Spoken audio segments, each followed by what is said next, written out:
Going straight to the numbers perspective before perhaps a pay package, was there anything to shout about? So the quarter overall, and thank you again for having me, was fairly in line with our previewed thoughts that the setup was fairly balanced for the stock going in. As you know, the stock had kind of rallied into the quarter. Estimates had gone up a little bit since the record kind of deliveries and then the upside there. And so we did think that the setup was fairly balanced going in. The numbers themselves were fairly mixed, but overall in line. On an operating basis, the numbers were about 7% above street expectations when you exclude the restructuring item that came out as a bit of a surprise. There were some below the line items such as a higher tax rate that caused EPS to miss. Free cash flow was actually very strong. So overall, some puts and takes in the numbers, but fairly in line to maybe even a bit better operationally versus consensus, including on a better gross margin overall.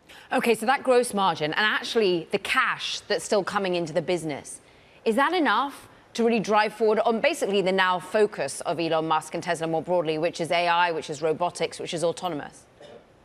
Yes, to your point, the gross margin actually beat nicely in the quarter, 18% versus consensus at 17.3%.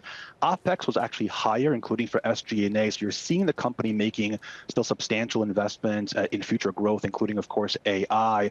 But the free cash flow very strong. CapEx came in a bit below expectations, and the balance sheet is very strong with over $40 billion of cash and low 30s of net cash after debt. So the balance sheet's in great shape. You are seeing the company continue to make an investment. Good to see the gross margin beat as well. We're trying to tie Musk's comments about the compensation package to the earnings that were posted.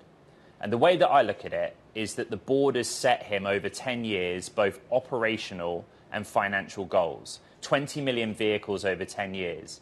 That means he needs to average 500,000 a quarter. They've set him EBITDA goals. And in the earnings statement and on the call, they tried to explain with a broader portfolio of models and more affordable models how they will achieve that.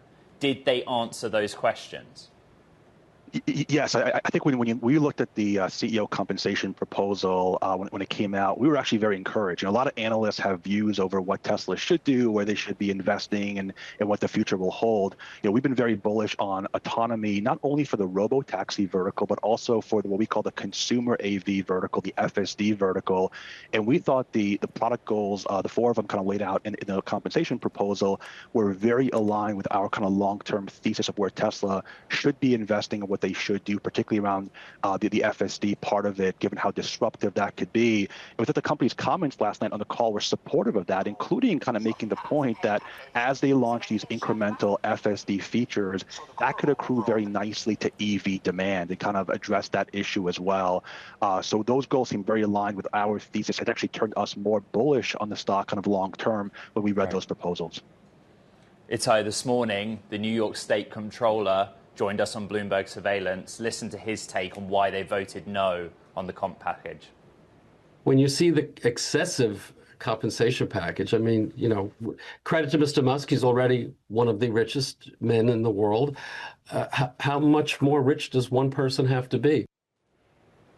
But for Elon Musk, it wasn't about money or how rich. It was about voting control. The argument that he needs a certain level of control for Tesla to realize the vision of humanoid robotics and more broadly AI. Where do you stand on that? Sure. Yeah. Absolutely. Elon's kind of made that point very clear. Ultimately, the proposals, are tied to market cap targets as well. They are, to your point, ambitious. They will require very, very strong execution.